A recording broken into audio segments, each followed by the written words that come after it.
सुबह के ध्यान सत्र में हार्दिक स्वागत है। चित्त सहस्रार पे रख के सामूहिक बंधन लेते हैं।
ध्यान की शुरुआत 3 महामंत्र तत्पश्चात श्री गणेश मंत्र से करते हैं।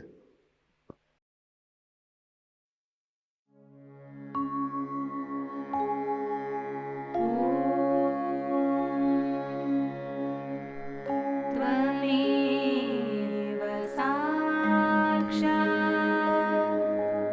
श्री महालक्ष्मी महासरस्वती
परम पूज्य श्री माता जी,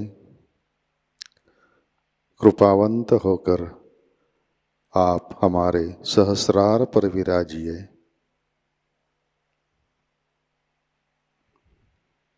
श्री माता जी, कृपा कर हमारा आत्म साक्षात्कार दृढ़ कीजिए।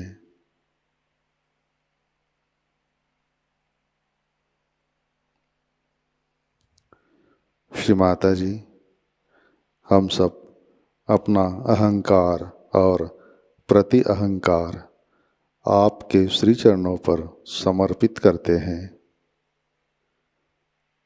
कृपावंत होकर आप हमें निर्विचारिता प्रदान कीजिए।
इसी ध्यान की अवस्था में अमृतवाणी ग्रहण करते हैं।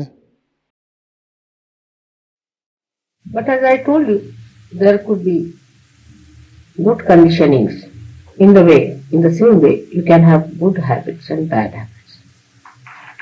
If habits inhibit or obstruct your ascent, they also can help to stabilize you.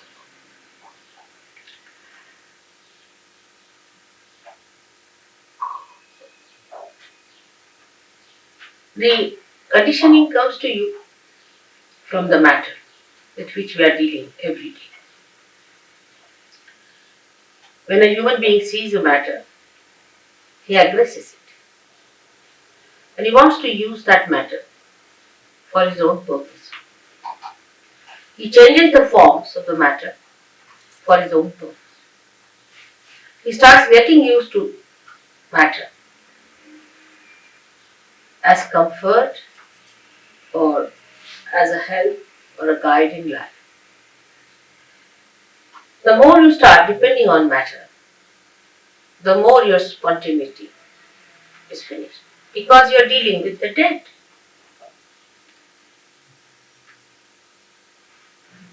Matter, when it is dead, then only we deal with it. When it is living, we are not so much bothered about it. So the deadness of that matter settles within us when we start using that matter for our purpose. But how are we to otherwise? exist? Is the question people can ask if God has given us these material things and this matter to be used. Are we not supposed to use them? And are we not supposed to enjoy them? But we don't enjoy really. Before realization, you cannot enjoy any matter. You can only form a habit and may become a slave of that matter. Before realization. It's a fundamental principle of economics that wants in general are never satiable. Means today you want to buy something like a carpet, alright, bought it. So now that carpet becomes a headache because it's your possession, you have to look after it. You have to insure it, you have to worry about it that it doesn't get spoiled, first of all. And secondly, you really get into another mood of buying something else. Now you bought the carpet, finished. Then you have to have something else, then you have to have something else, then you have to have something else. So it does not satiate you. It does not give you the joy. Matter can never give you joy. It's the spirit that gives you joy. And when the ascent takes place, then you become the spirit. Then matter takes another value system within ourselves. The value system of matter is very different.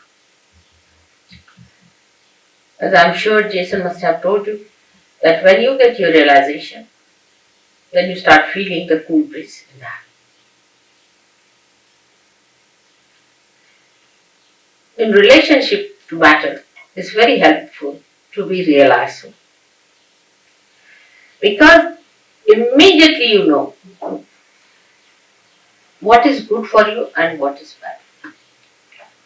For example, you eat something that's not good for you. Immediately you lose your vibrations or you become hot. Even looking at it may happen. You want to sit on a chair on which somebody who is a very wrong type of a person has sat. Immediately you feel, oh, something wrong in this place. With your vibrations, which is a definite thing and absolute thing. And this conditioning can only be over. These habits can be overcome only if you become the spirit. Because spirit is always dominated by the matter. And the spirit has to overcome that domination of the matter. Actually, spirit cannot be dominated by it. But what I mean is that it is covered, like the sun can be covered with clouds. In the same way, all our domination, or we can say all our enslavement of the matter makes us dominate our spirit in the sense that we cover it up.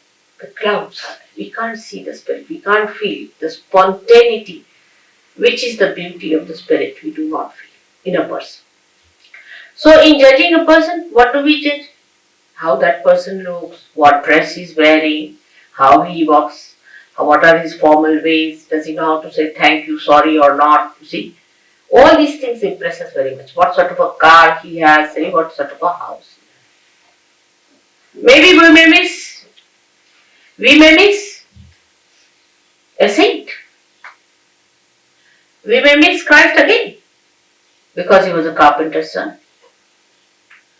How are we to know who is Christ? Is there any way of finding out who is Christ? Many people are now talking Christ is going to come, he's going to come on the television. You can put up anyone as Christ. How are we going to make it out? By his dress or by some sort of a thing they have done? Most of the paintings of Christ and most of his statues that I have seen are nowhere near Christ. Nowhere near Christ. See, they are horrid things. I don't know what are they. So how will you make it out that this is Christ or not? Or this is some sort of a hocus pocus fellow or some sort of a person who has come just deliberately to delude us from reality. There is no way out to find out what is the truth? Because we are so much used to material forms that we have. For example, our idea of art also is in the same way, molded. We like this kind of art. If you ask why, because this is this kind of a thing, harmony, or maybe this is more proportioned and all that. Well, how do you know? Because you've read certain books, or maybe that you have understood from somebody else that this is art, this is beauty. I mean, you brand something as beauty, but is it really? If it is beauty, it should be spirit, because spirit is beauty and beauty is spirit. So, is it beauty? How do you make out that this art is beautiful or not? For example, according to all normal ideas of womanhood, I don't think Mona Lisa is a beautiful woman. I mean, the way these days you see mosquito-like women are regarded as beautiful. So how they call Mona Lisa so beautiful? What's in her? Thousands of people would be assembled to see that painting. Why? What is that? Only vibrations will tell you that it emits vibrations. It appeals to your spirit without your knowledge. You are not aware of it. It appeals to your spirit. That's why universally that painting is appreciated. But when this conditioning becomes collective, any such conditioning becomes collective, and you accept this is the form that is beauty, this is the form that is reality, this is the form that is spontaneity, then the confusion starts. The confusion starts at that point, when it becomes a collective. For example, I met some people or some gurus. When I asked them, what makes you think that your guru is truthful? What has he given? He said, because sitting in my chair, I just start jumping by myself. I don't do it, but it happens, it's spontaneous. And in my presence, the way his body was moving was so horrifying. Anybody would have tremendous compassion and concern for such a person that you can't sit for 5 minutes. Excuse me, it wasn't spontaneous, it was nervousness. Yes, that's what I'm saying. But You're very wrong in what you talk. What? About everything. From where do you come? Up the road. That's it. Better go. That's where I am. Look at that. She'll go to the pub now. That's Must try to understand the subtleties. You see, if you are confirmed with what, now supposing somebody started jumping in the thing, and she says, it's two nerves. That means you are not in control of your nerves, isn't it? Don't you think so? You are not in control. You have not control. Spontaneity is a thing which is not the thing that makes you a slave. This is the point I am trying to bring. It doesn't. It makes you a master. Spontaneity must make you a master and not a slave of it. She must have come from TM, because TM people jump like that. And they end up as epileptic people. I have cured so many of them. I don't know if someone has come from there. Even the head of their academy in Scotland, who works, the Flying Squad Academy as I call it, where people paid 3,000. Now this gentleman sitting here is one of them who suffered. When they suffer, then they know what it is. The other day we saw somebody with epilepsy of such frequency, the poor child, he was hardly 26 years of age, young man, supposed to enjoy his life, was going into such trauma you can't imagine. And if this is happening to somebody going to a guru, you paid for it, how can it be anywhere near spirit? This is what I am trying to tell you. That spirit gives you spontaneity in which you are the master. You are the master of yourself. Complete master. No enslavement of any kind. No habits formation coming. All habits stop. You become so spontaneous that I don't have to tell you. You just drop out all habits. Then you become a master of yourself. That should happen to you. Instead of that, if you indulge into things which enslave you, you may like it for a while because you can't help it. But if you really sit down, you will know that it's not the thing that you wanted. You wanted to be the master of yourself.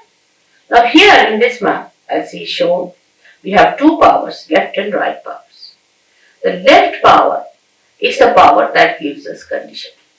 Left side, the subconscious, the collective subconscious. That gives us the conditioning. Now if you try to deny all that, then the right side is even worse. It gives us action, but with action, we can become very ego-oriented. So both ways, it can be troublesome. Supposing you say that, alright, I have no conditioning of anything, what's wrong in doing this, what's wrong in doing that? And if you just move with that idea, with that freedom, it will be abandonment. It may not be freedom. Because freedom must have wisdom behind it. So both the sides, the movements on both the sides are wrong. So what is alright in the center is not to get conditioned by anything and not to be ego-oriented. But how to do it is the problem. The problem is how to do it. To be spontaneous is to be absolutely free.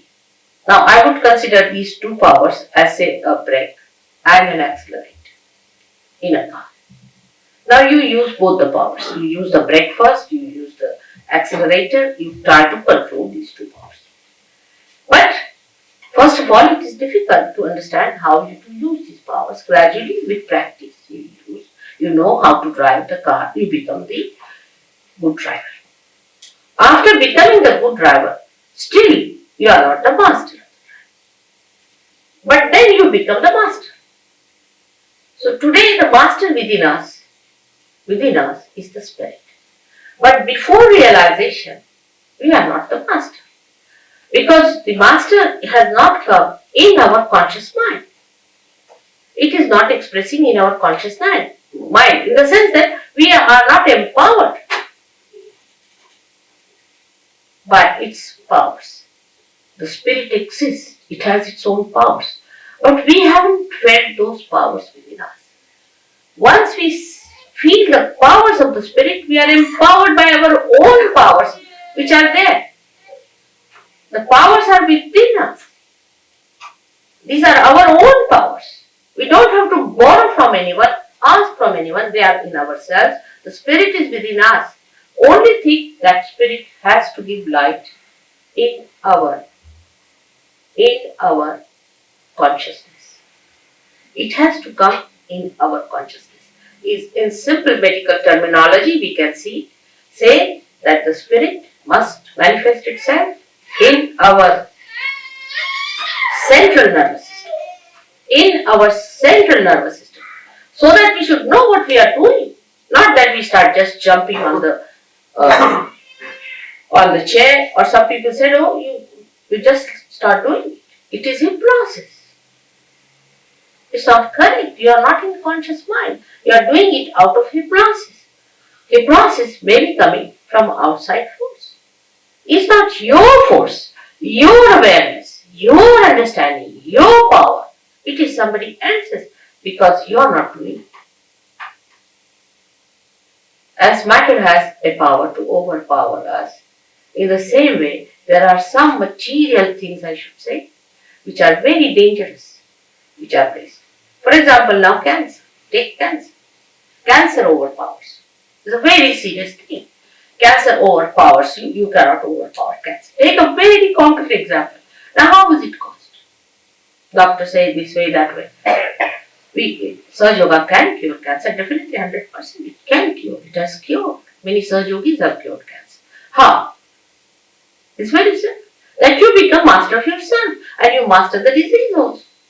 You master everything. Because the master is within you. It has not come in your conscious mind. It's the only link is left. And when that happens, yoga takes place, union takes place. We should now completely keep ourselves limited to self-realization. About God, I'll tell you next time. Self-realization means to bring your spirit into your consciousness.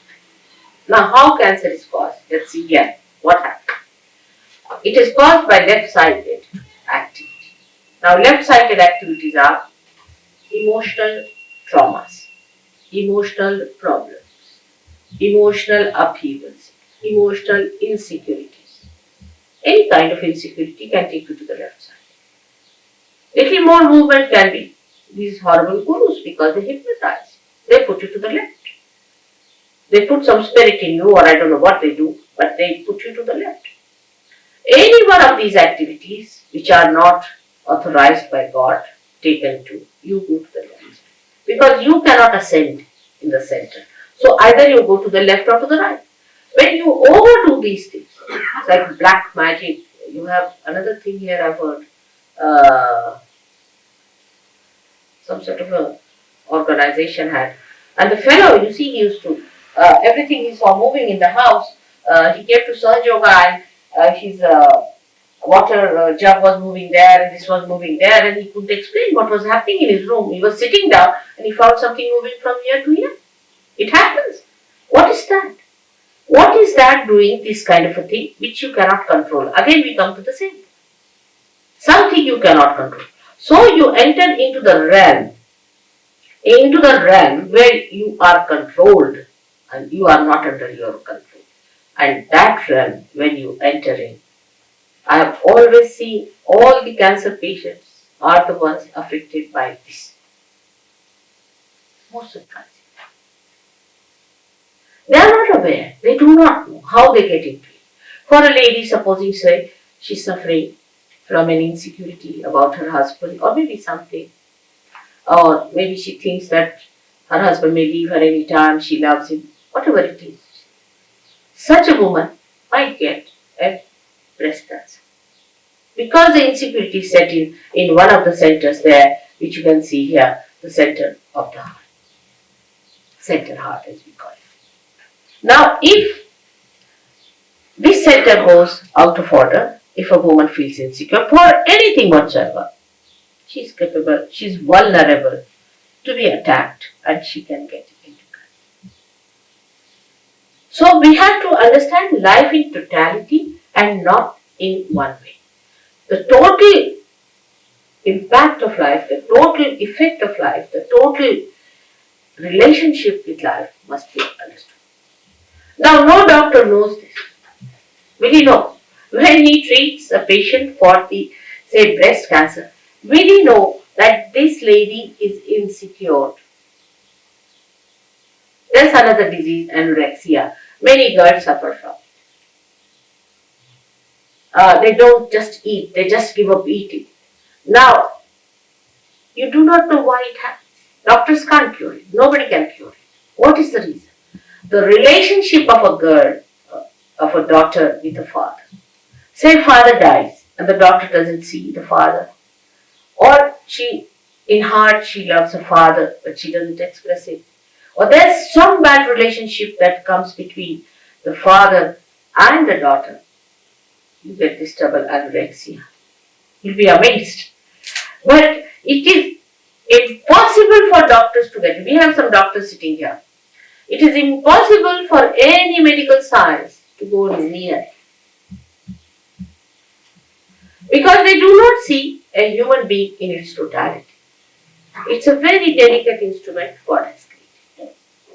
The way we are harsh with others, the way we sometimes try to trouble others, try to make others feel insecure or unfair, unjust, without our knowledge, we really give them a tremendous insecurity. And such insecurities can work out incurable diseases of which we are not aware. So to understand the totality, what should happen to us? We should achieve that state where we can see the totality. Like if I have to see now, for example, the whole of Brighton, what should I do? I should go on a plane and see it from that height. I can see the whole. In the same way, in your awareness, in your understanding, you should rise to that point from where you can see the whole. If you cannot see the whole, the partial vision, or we can say a little that you see, can create confusion, can create problems, and some of them could be of a very, very serious nature. Because as human beings, we do not know what are we. This is the greatest problem of human beings, that they say, I don't like it. Now, which one is this I? Is that your spirit or is that your ego? What is the part that is not liking it? Or is it your conditioning because you are brought up in a particular way so you don't like this? Which part of you is not liking it? And you will be amazed that it is not your spirit. Because if spirit likes, how will you know? It's only through your vibrations. When you can feel the vibrations, then only you will say, yes, my spirit likes it, because the vibrations are emitted. So we are still in a transition state as human beings. We have not achieved that state which is called as the state of self-realization, where you become the spirit. The becoming is the point. When you become the spirit, you know what you like. You really know what you really like. Because you are now the reality. You are not any conditioning. You are no more any ego, but you are what you are really, and that is your spirit. And surprisingly, this spirit is a collective being. It's no artificial collectivity within us. That also, alright, we belong to all Brighton, so we are one, or we belong to one street, so we are one. It's not like that. But it's something that you are, absolutely, you are a collective being. And you start feeling that collectivity within you, with these different centers working it out. And you can feel it, others. You can feel others on your fingertips. Can you believe it? In the Bible it's written that your hands will speak. The description of these days is that your hands will speak. Why not people go and find out what does it happen? How can your hands speak? This is what happens, that on your fingertips you start feeling and understanding what is reality, what is beauty, what is joy, what is love. This is the left side which we get, and ultimately with these left side problems we get physical pains. It's very painful to have left sided problems. It's very, very painful. The pain cannot be explained, no one can understand, nobody can cure it, you can't tell anyone, and people think that you are fussing, they give you psychological treatments. You just don't understand why this pain is within you. And this pain comes to you from left side, the subconscious. Beyond the subconscious is the collective subconscious. And this collective subconscious is the one where whatever is created from the beginning up to today in the creation is within. And once you go to the subconscious, you just get lost there. You are so overpowered by this power of subconscious that it is beyond you to understand it, beyond you to get out of it, and beyond you to not to succumb to it. And it goes on increasing. Like I asked some people, why did you go on doing it? When you knew that you were not doing it, somebody else was doing it, still why did you continue to do it? They said, Mother, we were under a blanket. It was darkness. We didn't know where we were moving. And we were just going on and on and on. And as I told you last time, feeling guilty is the biggest blockade. It's the biggest blockade. Because once you start feeling guilty, that the center on the left gets blocked and it's very difficult. And you don't know why you are feeling guilty. All the time you're feeling guilty, but you don't know why you're feeling guilty. Why these ideas of guilt are coming to you. That this feeling of guilt keeps you away from joy, from enjoying anything, from being spontaneous. Why? And this explains why we sometimes are miserable for nothing. Actually, God has not created us to be miserable. He has made us so beautifully, so carefully. He has created us with such love and compassion not to make us feel miserable, not for anything. He doesn't give us any diseases, no problems. But we have done these things to ourselves by going to extremes on the left or the right. As I am today talking about only on the left, I would say that to feel miserable for nothing at all is also wrong, is being unjust to yourself. The people who are left-sided must know that they are the spirit, that they are that beauty which has to come, which has to express itself, that they are not the people who have to suffer all the time and to live like miserable people. They are not. But because they take so much upon themselves, bear so much upon themselves, they become like that. And to avoid that bearing up, they may take to some other habits. You see, many people take to alcohol also for reason because they can't bear the pangs of life. They can't bear. That's why they take to. But once the spirit is awakened within you, you become so strong. You become so joyous, so spontaneous that all these things drop on. All those things, so-called diseases, so-called habits, just drop off. And you become a new blooming personality. Now, the basics of having this center within you, you can blame God for that. Why did He give us these centers on the left-hand side? What was the need? He should not have given us these left-sided ones. So we would have been just in the center to go. But the trouble is, the human beings have to know in their own freedom how to deal with themselves. They have to learn little hard way, the wisdom. They have to know by going to extremes, we have suffered. They have to realize it. Because if they have to become truly, absolutely free, they have to rise in their wisdom. If they are not wise people, then they cannot enter into the kingdom of God because they will be abandoned people. Say, people who are abandoned, who don't understand any laws and regulations, if you get them in England, we'll have to put them in jail.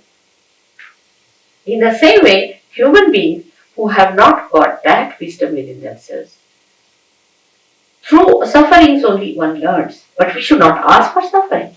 When we ask for sufferings, we are asking actually for mistakes to begin with. How will you suffer if you do not commit mistakes? So when we ask for sufferings, we are committing mistakes. So what we should ask for is nothing but our spirit. And if you ask for your spirit, it is your own and you have to get it. It is in your own right that you are going to get it. It's no way that I'm obliging you or doing something special for you. It's all there. You are like a light which is just to be enlightened because I am an enlightened light. And you become an enlightened light and you can enlighten other lights also. It's very simple. If you become an enlightened light, you can enlighten others. You don't have to bother about anything else there. You become an enlightened light yourself. That's the point. It is all there. It is all your own. You have to just have it. It is as simple as that. There is nothing very complicated as these people make it, or anything that these philosophers have put before you. Nothing of the kind. It's very simple. It is within you. It is spontaneous. It is a living process. As in living process, you have become human beings. You are going to become superhuman beings. It's absolutely spontaneous. You can't pay for it. How can you pay? I mean, an absurdity. If it is a living process, how can you pay? How much do you pay to the tree to grow up? I mean, in anything living, do we pay anything? How much do we pay our nose to breathe? Can we pay for it? It's absurd. It's ridiculous. The way we pay for it, we cannot. It's a living process. You have to become, an egg has to become a chick. Now, how much do you pay to an egg to become a chicken? Or how much does an egg pay to the mother for becoming a chicken? It's that ridiculous. But we never understand that living things are so spontaneous. We never see living things. We live with matter, with the dead, not with the living things. If you start watching a tree, you start watching a flower, how it becomes a fruit. You can't even watch because it's done so slowly. You can't even watch a flower becoming a fruit. Suddenly you find all coming up. Like when I came to London from India, I found all the trees were bare. Absolutely like dry sticks. Absolutely like dry sticks. Within a week, what I find is the green coming. Within the second week, it was all lush. Can't believe it. We never even notice. We take it for granted. It's happening. How does it happen? It's a miraculous thing. If you see it is miraculous, how these flowers, for example, the particular flowers are only on a particular tree, another are on another tree. How does it happen? Who chooses them? Who puts them in proper shape? Who organizes all that? And this is what one has to realize. And that is the all-pervading power of God that does all the living work. And once you become that, the spirit, then this power starts flowing. You feel the power through you as Christ was touched and he said some power has gone to someone. Like that. You just become a medium of that power flowing. But you are empowered to maneuver it, to manage it, to understand it. You know completely about it. You know how to give it. You know how to work it out. You know how to cure others, cure yourself. You know the complete working of your machinery. Apart from that, you get the powers to overcome all the problems of your own machinery also. It's so fantastic. Whole thing sounds very fantastic because we have never seen this before. But to us it doesn't sound fantastic when we see all these flowers suddenly turning into fruits. It doesn't sound. But we see human beings turning into fruits. Then it sounds very fantastic. How can that be? It has never happened before. Only one person would get realization. And it was such a difficult thing. And nobody got it. How is it today? I say it is the blossom time, which is being promised, which is being already prophesied. Even a great poet in your country, William Blake, has prophesied. He said these times will come when men of God will become prophets. And these prophets will have power to make other prophets. I mean, nobody could be more precise than Blake, I tell you. He was so great to say this will happen. And this is what we have to expect when we go to anybody for seeking. Have we become prophets? And what is a prophet? Prophet is a person who is a collective being and who knows all about it. Who is the master? We call prophet a master. And that's what you have to become, the master. And that mastery is very simple because it's all built within you. Just it has to be connected. Like anything like a television set is to be connected to the mains. It's all built in, it's there. It just starts working. In the same way, you are that. You are that. Just it is to be connected. Whatever may be your caste, community, race, nationality, shapes, heights, anything, whatever it may be, makes no difference because all of you have got this great thing within you, this power of a rebirth. And you are to be born again and you will be born again. Why not today? There's nothing to get angry because people get angry sometimes because they don't like anybody telling them about something of which they themselves are feeling bad. They don't like it. For example, if there's a drunkard and he drinks too much, he's an alcoholic, he doesn't like it and he feels bad. And if somebody tells him, even in the most gentlest way, that you better give up drinking, he doesn't like it. But what I'm saying is not that you should not do it. I said it will happen that it just drops out. I don't say you don't do this or don't do that, but it just happens. And you must first understand what is the problem and how the problem is overcome. That's why I have to talk. Otherwise, there's no need to talk about it, or it just works out.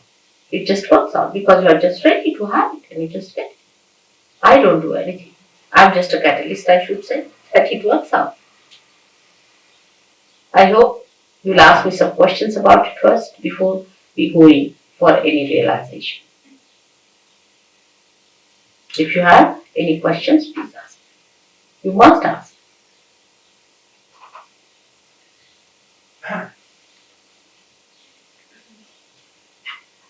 Yes. Is there any difference to what you understand it as saying and to what say Guru Maharaji?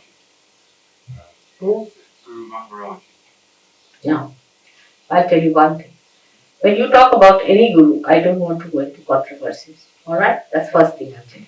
But I will tell you to ask yourself or ask anyone, what has he done for anyone?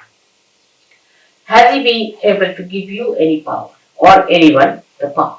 Alright?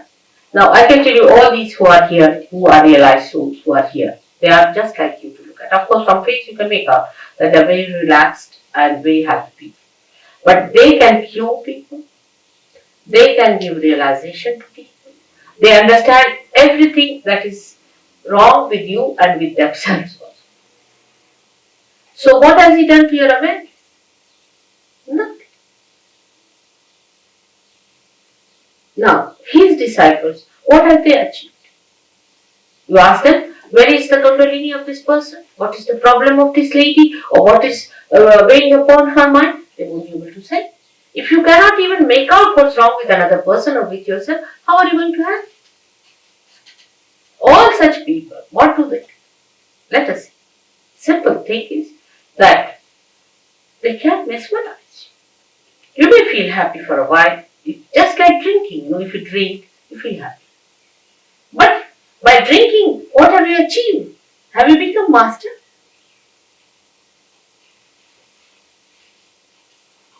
All of them are like that. You see, and this gentleman is so obviously because he asked for Rolls Royce. What is a Rolls Royce for a prophet? What does it matter? You see, my point is, this is so obvious. This is so logically obvious. First of all, anybody who takes money from you is a parasite. Simple as that. And to ask for Rolls Royce, of all the things, so you see, you have got Christ. You can see from Christ's life. Will you care for your Rolls Royces? To such a person, he's a king. He doesn't bother. Whether he has a Rolls Royce or not, whether he sleeps on the ground or not, it makes no difference. Such a person doesn't care for anything. Because he is in comfort. He's got his own comfort. He is a man of self-respect. Do you think we ask for anything whatsoever? It's so obvious. For you people, it is so obvious. But when I talk to some people of this guru, the particular one you are telling me, they said, Mother, we give him the metal and he gives us the spirit. Can there be an exchange? Can you purchase your spirit? Use your logic. Alright? God has given us brains to understand. Logically we can understand. Can you purchase the spirit? Isn't it so simple? We can't pay for it, my child. We cannot. If you want to give me a flower, alright, it's just an expression of your love. And that's all. But you can't purchase me. You can't. Your love can purchase me, alright. That's different. But you can't purchase me with metal and money. What is a Rolls Royce? I don't understand. What are all these crowns and things? What are they good for? They don't give you joy. Go and ask the people who wear the crowns. Yes, the other day I was with this statue Poti. She was so miserable. Yeah, she was. I tried to sort of put her down, her vibrations. She was very miserable. We were just across the table talking to each other. And what I was doing was to balance her poor thing. She's very upset. So you must understand, you are two simple people. You are seekers of ancient times. you are seekers of ancient times.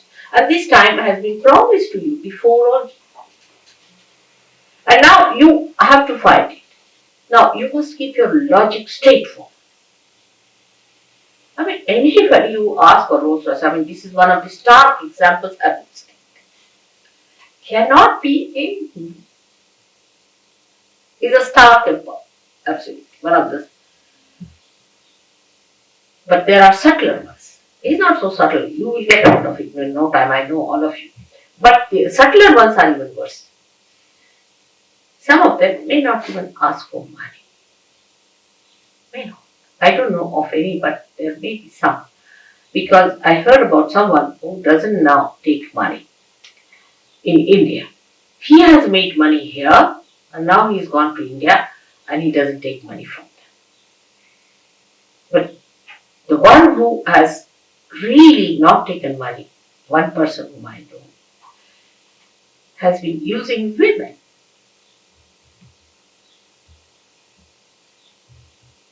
He's not interested in money part. He's using money. Women. You see, so this is what it is. You must understand. His interest is not in your spirit, but in your person, in your women. How can holiness be combined with these dirty habits of people? That means they themselves are under the control of their desires, which are anti-God. These are all anti-God activities. And you people being so simple-hearted, I tell you are so simple-hearted. If you tell an Indian that the Guru takes a Rolls Royce, he said, they immediately they'll cancel. They know this guy. How can? Nobody will give to any Guru in India. Gurus have to pay people sometimes first to entice them. Westernized Indians is different, but those who are really Indians, you see, they are. People live with the mothers and they know what is what. Nobody can befool them. They're very practical people. Yes, my child. Can you be healed through faith? Huh? Can you be healed through faith? Oh, the faith is two types. With what we call in Sanskrit is Shraddha. It's different from what you call as faith. In English, they use it as blind faith and another as faith. Alright? We can make it like that. Now, the blind faith is this that I have got faith in God and God will heal me. This is one faith. Alright?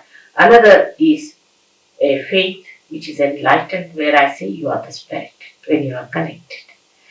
Now, if you say that I have faith in God, you shouldn't feel hurt when I tell you the truth, alright? Because if it is a blind faith, means that you are not yet connected with the God. Not connected. See, now supposing I start saying, Christ, Christ, Christ, Christ. Christ is not in my pocket. I can't even meet a prime minister or a queen without having a protocol or a connection or some sort of a, position or we can say a authority, isn't it? Now when we talk of anyone like that, some people go and saying Rama, Rama, Rama, Krishna, Krishna. You see, these are all incarnations and Christ is the Son of God. He is son of a king and you just can't meet him.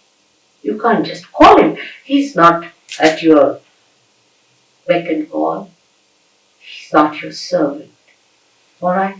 Now, to having faith like that when you are not connected, if you are healed by some other agencies, not by Christ.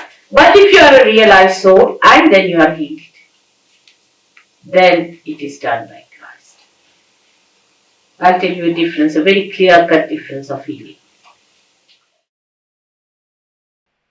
जय श्री माता जी। कृपया ध्यान की स्थिति बनाए रखें।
जय श्री माता जी। अपना चित्त सहस्रार पे रखें, प्रार्थना अर्पित करते हैं। परम पूज्य श्री माता जी, आज का ध्यान हम सब आपके श्री चरणों पर समर्पित करते हैं। श्री माता जी, आपने हमें आत्म साक्षात्कार दिया, परम चैतन्य से आशीर्वादित किया, हमारा चित्त सहस्रार में स्थित किया। इन सब के लिए हम हृदय से आपके ऋणी है, आभारी है। श्री माता जी, आपकी कृपा में हम हमारा अहंकार और प्रति अहंकार आपके श्री चरणों में समर्पित करते हैं। श्री माता जी, आप ही कर्ता, कर्विता और भोक्ता है, हम तो केवल निमित्त मात्र है। श्री माता जी, कृपा कर आप हमारे अंदर आध्यात्मिक परिवर्तन घटित कीजिए, हमें स्वयं की पहचान दीजिए। श्री माता जी, कृपा कर आप हमें निर्विकल्प स्थिति प्रदान कीजिए, हमारा उत्थान निर्विकल्प स्थिति में कीजिए। श्री माता जी, कृपा कर आप हमें विश्व निर्मल धर्म में प्रस्थापित कीजिए। श्री माता जी, हमारे सारे प्रार्थनाओं को स्वीकार कीजिए और हमें आशीर्वादित करने की कृपा कीजिए। परम पूज्य श्री माता जी, आपके श्री चरणों पर हमारा कोटि कोटि नमन, कोटि कोटि नमन, अनंत कोटि नमन। जय श्री माता जी। सामूहिक बंधन लेते हैं।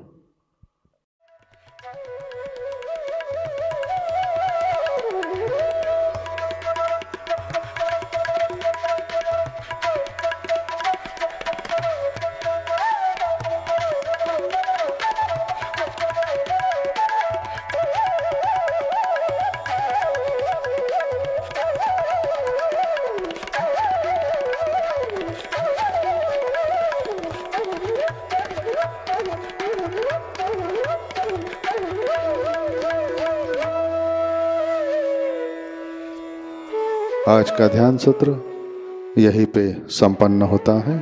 जय श्री माता जी।